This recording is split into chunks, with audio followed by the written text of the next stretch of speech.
Hi guys, welcome to the preview of the third ODI and the review of the first two ODIs. But before we start, it's let's take a moment to acknowledge what's going to happen in the next 5 months. Ruko after this ODI is just going to go just like I have gone away for 5 months and then come back when the England tour comes, just like I have come back. But apologies for the low level comedy, but that's what we have to do to gain views. Rehan, we'll start with you. Your what do you make of the first two ODIs? How has India played, and what do you expect going into the third one? Yeah, the first ODI was a pretty close one. You actually went to see the game and did a lot of shooting for the slip cordon.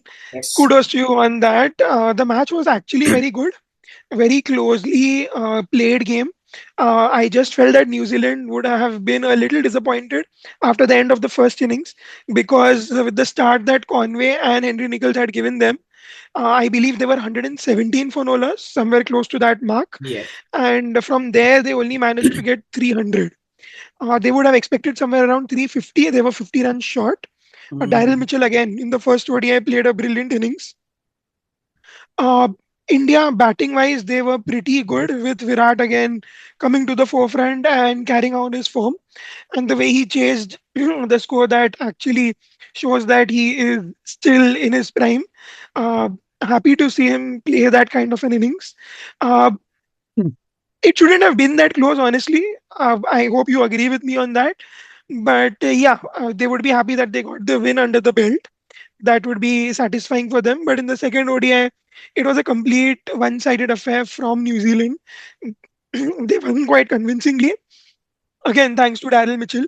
That innings was actually brilliant on a wicket that was bouncing, that had uneven bounce actually. And it was turning a little. And as I told you in the preview, for me, Daryl Mitchell is the player to watch out for because he plays spin and pace equally well. So he proved his mettle, and he's someone who has been consistently doing well. I am really surprised that IPL teams have not actually gone for him. He's underrated that way. I agree with what you have said, and it'll be a shocker for everyone watching this video. But after the third ODI gets done and dusted, you might as well see Daryl Mitchell go back to the top of the ODI charts, with him being number one, Kohli being number two, Rohit being number three. So that's something that, like all the happiness for Kohli fans, it was short lived. Just like his stay at the Rajkot Stadium. But do you recollect something the way the top three of Indian batting got out at Rajkot? Did it remind you of something else? A match similar to that? Gill getting out for a pull, Rohit advancing and miscuing, and then a cut and bolt for Kohli. So it was something that reminded me of Horror Nights. But yeah, to sum it up, I think going into Indore, you should expect a batting friendly pitch. Uh, from the point of view of India, we have seen that whenever we have put up a score on the board, if it's under 340, the Indian bowlers have found it very difficult to stop the flow of runs given in the middle. I remember one of ODI where we had scored around 350-ish or something just because Kohli had scored a 135. And that match also went close, and we won by what, 10 or 15 runs. This time, although KL did get us back into the match, but the uh, inability of the fast bowlers, especially to pick up wickets and to pair it with Jadeja, I think he's been highly ineffective in the last five ODIs. So the inability of India to pick up maybe early wickets we are getting, but wickets in the middle order, especially when you're bowling under lights, is something very worrisome for me.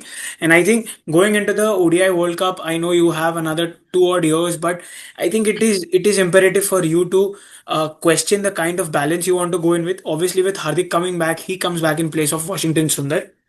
But then, do you really want one Hardik, one Jadeja, and one Kuldeep Yadav?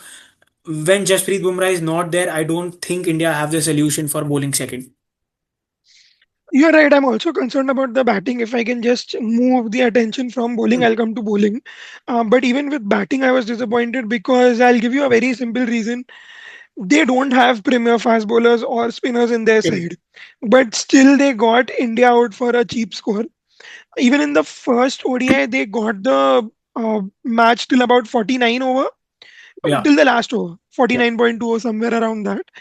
Christian Clark, Zachary Fox, these are bowlers that don't have enough pace. Skill wise, also they are just new into the international arena, and still they bowled brilliantly. So I see this as a setback for the Indian batting. I'm not very happy with the way Correct. Shreyas Iyer has also played And Rohit the as well. couple of games, and Rohit as well. But see, again, the sample size is too small. We have a long way to go. Bowling wise, I agree with you. I see a dip in form of Kuldeep as well. Some panelists were saying that his pace has actually gone down, which is making it easier for the batters to read him. So I'm not sure whether that's the case, but Jadeja's position could be a bit of a question mark now. I see a dip in form, and Akshar Patel is knocking the door Correct. right away for me because he's a like-to-like player, probably a better bowler at this stage of his career. Better batsman as well. Not Yeah, you could debate on that. I I mean, in mean, terms of what we want from an all-rounder like Jadeja, you put Akshar Patel in place of Jadeja, and the team is open to sending him at number five, number four, number six. He's that kind of a floater which has the ability to, fire all guns blazing or maybe rotate strike whenever needed. But I never see Jadeja being sent out at number five to attack. I right. can think of sending Akshar Patel in at number 5 to hit a quick fire 35, 40 of 20, 25 balls. If there's a platform, there's a left arm spinner, but I highly doubt that Jadeja would be used for that role. But one good thing that does come in favor of Jadeja is the form of KL Rahul. With his recent century, obviously in the next match he'll bat at number 5, so there'll be less pressure on Jadeja to if sent at number 5 to score. He'll be more around 6 or 7, and yeah, I think Akshar Patel is knocking on the doors. It's just because of the T20 World Cup that Jadeja has been getting an extended long run. And I think it's about to come. And I think IPL would be the deciding factor on whether we want to continue with Jadeja or Akshar Patel after the IPL. Because after the IPL, it'll be like 14 or 15 months left for that ODI World Cup. And you would want to give all your best possible players the chance to get in and solidify their place. You're right. Also, very disappointed with Nitish Kumar Reddy. I felt that he had a chance to make his mark Correct. with either bat or ball, whichever role that he is good at. However, I don't He's good at see fielding him, only. but I don't see him aligned to this team. His batting position is also somewhat not sure. You sometimes see him at six, sometimes at five, seven. I think in the ODI match that he played at seven. Correct. So I mean, if he bats this low, it doesn't make a lot of sense because he's not a number seven batter. Might as well He get Ayush Badoni in. might as well get someone like a finisher in Ayush Badoni. You're right.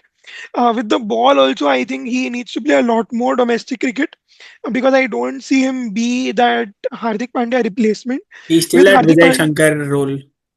right, he's not that impressive with the ball in terms of pace or skill wise. So he maybe has to brush that up a little. But yeah, overall, there are a lot of questions in the ODI setup and the limited format as well. Talking about New Zealand, a lot of good positives coming out of the tour. Not an experienced playing 11. Actually, the entire squad is not experienced. Players like Will Young, who had come 1.5 year back, won the Test series, coming in with a lot of confidence, batting at number 3, registering important knock. Not Tom Latham, Devin Convoy scoring runs in the first ODI, Daryl Mitchell being there for the two ODIs. And I think the great part about their batting lineup is that they battle number 10, Kyle Jamieson, who is he's a sort of a pinch hitter, not like someone like a Tim Southee, but yeah, he can throw his bat around. He comes at number 10. So I think their batting is something that India would be envy and jealous of, because our batting ends at number 8 with Mr. Harshit Rana. So I think New Zealand are in a good position. They might as well want to do a double over India. The last time they came around, they defeated us 3-0. We were there for that match. They would want to defeat India 2-1 in their own backyard, something that they haven't done in quite a while.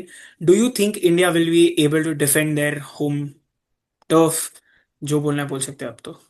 I mean, it's a 50-50 thing, being very honest. But if you ask me, in the two ODIs, New Zealand have played better cricket. I'm considering the first ODI to be a win for New Zealand actually. Even though India won the match, but they managed to actually pull it till the last over with the kind of bowling they had. I mean, there were inexperienced folks out there who still managed to make a game out of it. I feel that India actually has to do better with the bat. I don't see them dominating the New Zealand bowlers as such. It'll all come down to whether India get to chase. I feel they would be much comfortable if they are chasing. That's been the trend in the two ODIs that we have seen. But yeah, it could be anyone's game. And prediction, player to watch out for and who will win. For me, let me pick New Zealand to win. I'll pick I'll pick Devon Conway. He got out very cheaply in the second ODI. I expect him to score some runs. From India, let's pick Shubman Gill. Interesting. I'll pick India to win to make matters interesting. It's one all year as well. So we'll need a third panel member to have a decision vote. But yeah, my player to watch out for from India would be Rohit Sharma. Hasn't been able to fire. Has looked in great touch, but has not really been able to fire. I expect India to bat first in the third ODI. Given our history with the tosses in important matches, I know we'll lose the toss. So yeah, might as well bat first. I expect Hitman to score 150 plus innings, maybe a double hundred in store, and reclaim the number one position. Show everyone their true place. And yeah, my New Zealand player to watch out for would be Henry Nichols. He's an excellent player. And I think on shorter boundaries, his sweep and everything would be used to great effect. So yeah, India to win, Rohit to score 150, Nichols to score a 99, and Daryl Mitchell to get out for a duck so that at least Kohli has scope or Rohit has some scope to reclaim their number one spot. So yeah, guys, thank you for joining and do tune in post the match for the post ODI series review, preview, her review and the T20I series preview. ठीक है. Thank you guys. Bye.